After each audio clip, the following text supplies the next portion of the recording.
Hey guys, happy Independence Day. So it's US holiday today, kaya holiday din tayo ngayon.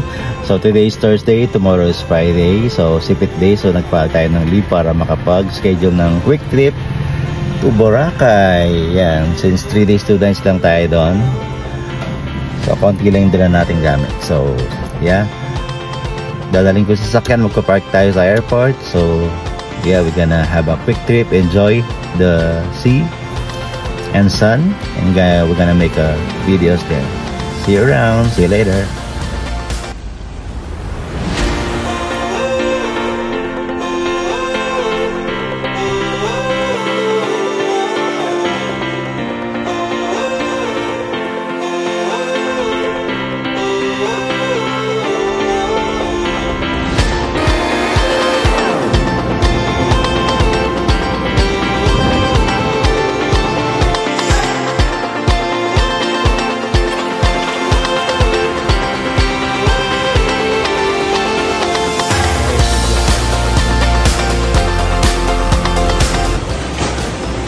Hello guys, welcome to my room B6.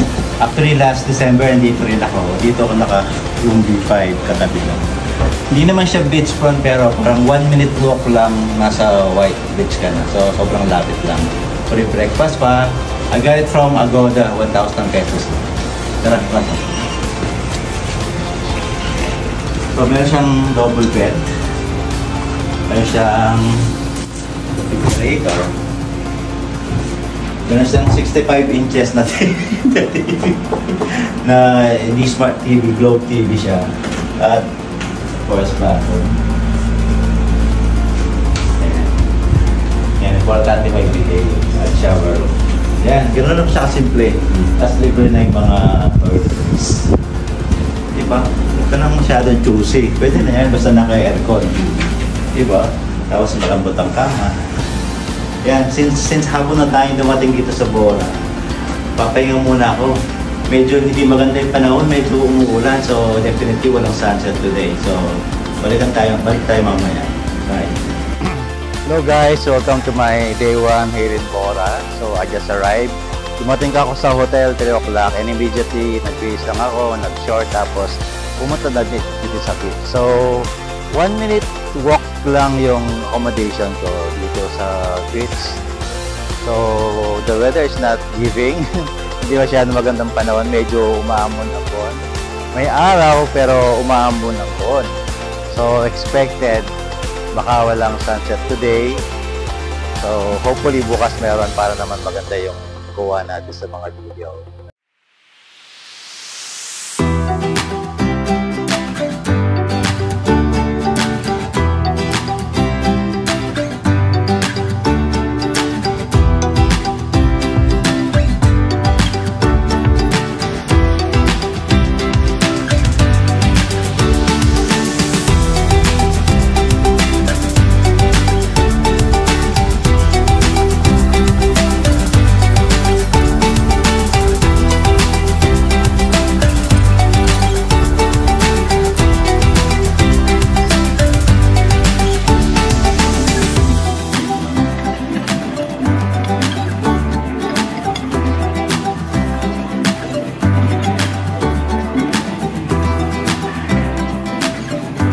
Hi guys, I'm back. Quick wrap up lang tayo sa nangyari dito sa day 1 natin sa Boracay. So yun nga, since afternoon na tayong dumating dito, hapon na tayong dumating, wala nang ganong activities. 3 na akong nakarating sa hotel, tapos medyo ambon-ambon pa. So yun nga, ginawa ko lang, naglakad lang ako from station 2 to station 3. Since hindi pa ako nakapag-lunch, naghahanap, I was hoping na makakita ko ng early buffet. Pero since medyo maaga pa, so wala pang available, puro mga snacks pa. So ang ginawa ko, pupunta ako sa Station X. Doon ako naghintay na 6 o'clock para sa dinner buffet sa U Hotel. Kasi maganda doon, merong access din sa malaking pool nila. So nag-swimming muna ako para magbuto. Yun.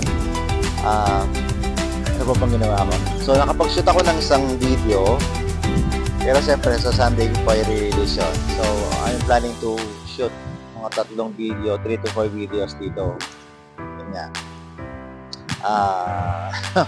Yun ang isang intention ko, kaya nagpunta ako sa Boracay. Pero the main reason is, siyempre, relax. Kasi whenever we have US holidays, since this is today is 4th of July, it's a US holiday. So, I make it a point na mga 6 months before pa lang, nakaplano na yung mga pagpunta ko sa Boracay. So, napapansin nyo, palagi talaga ako sa Boracay because it's my favorite beach destination. Although, in between, nagpupunta ako ng Palawan, ng Coron, ng Puerto Princesa, ng Cebu, and other destination. Pero, hindi ako nagsasawa magpabalik-balik dito sa Boracay. In fact, galing na ako nung December with RME, 5 days kami dito. Tapos, bumalik ako ng March 27 to 31, so 2 months lang yon. Solo travel din doon. Wala na pala akong ginawa, tulog lang ako sa hotel. So, ngayon, since 4th of July holiday sa US, Thursday, and tomorrow is a sipit day, so nag-leave ako. Tapos, nag-quick book ako dito sa Boracay.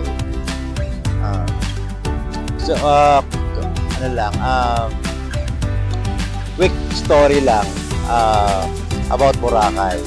Actually, nasa URC days pa ako, 25 years ago, nagpupunta na ako dito sa Boracay. Almost every year na dito ako sa Boracay.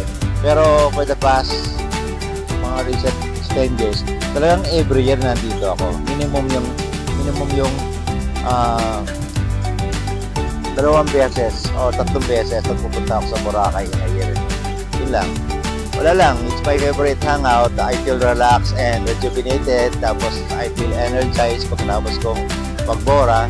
Siyempre, kahit paano may pressure sa work, pressure sa mga lahat ng bagay. So, pag nakapagbora ka, parang nare-recharge ka, di ba? Di ba? Sino ba na bang ayaw magbora? Magbora ka, di ba? It's one of the best beach. One of the best beach sa buong mundo, di ba? So, talagang pinupuntahan siya ng not just the locals, but talagang yung ibang foreigners talaga sinasyadan nilang magpunta sa Boracay. So, yun guys, we only live once. So, if you had time and resources, kung makakapag-ipon kayo, sana ma-experience rin ang Boracay. It's a good experience. It's a good feeling. Although, yung iba, ayaw nila. Kasi ang pinakagusto ko dito sa Boracay kasi yung accessibility. From airport, parang within 10 minutes ka lang, nandito ka na sa island. Unlike yung ibang tourist attraction like yung sa Palawan, yung sa Cebu, magta-travel ka muna ng 2 hours to 5 hours bago ka makarating sa mga bantayan, sa yung mga attraction sa Palawan. Kasi talaga magbabiyahe ka muna na malayo para mapuntahan mo. Unlike dito, talagang yung within reach lang yung Katiklan Airport, nandyan lang. Tapos nandito ka na sa Boracay Island. Pero way back, mga 90s, alam nyo ba? Wala pa yung Katiklan nun, nagpupunta ako dito eh.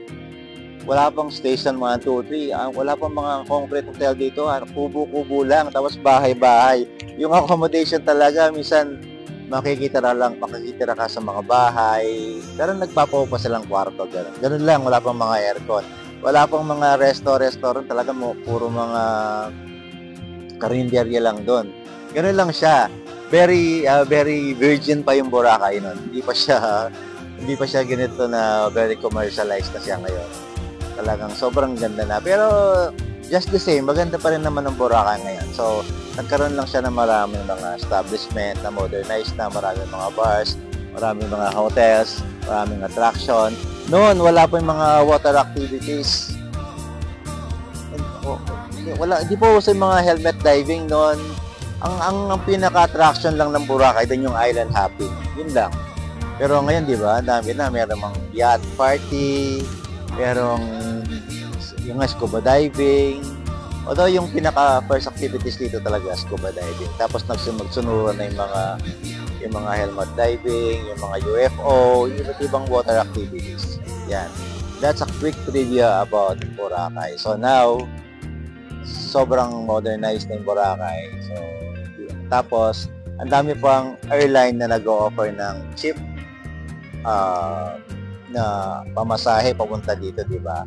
Kaya wala na tayong reason para hindi ma-experience ang Boracay. Ako talaga, inabang ko mga piece of air. So, itong mga trip kong ito, piece of air to. Pero although piece of air, umaabot pa rin siya ng ano. Like ito, this is a round trip, 1,800.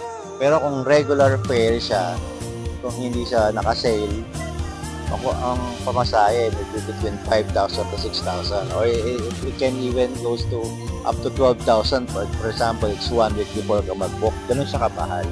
Pero kung mga 6 months in advance nag-book ka na, yun makakakita ka ng mga tour guides. Yan, so medyo napahaba ng kwento ko. I do hope na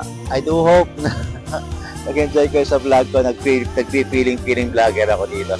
Hindi talaga ako vlogger, ano lang ako, feeling vlogger. Tsaka syempre, I love music, yun lang. So, gusto ko yung mga gumagawa ng MTV. Kahit hanggat mayroong isang nanonood dyan, gagawa pa rin ako. Hanggat isang mayroong nagko-comment, may nagla-like, I will continue to make music videos for you guys. Yan. Pero pag binabash nyo na ako, palagay ko titigil na ako nun. Pero as long na merong pang nag-enjoy kahit isa lang. So, shoutout sa mga friends ko from the USA, yung mga Espiritu family, yung mga Ramos family, yung mga Velasquez family. Hello sa inyong lahat dyan. Hope to see you soon. Sana, pero hindi ako sure kung matutuloy ako this year. Pero hopefully, hope to see you soon. Okay? Ingat po kayo and God bless you tomorrow for my day 2 in Boracay. Peace!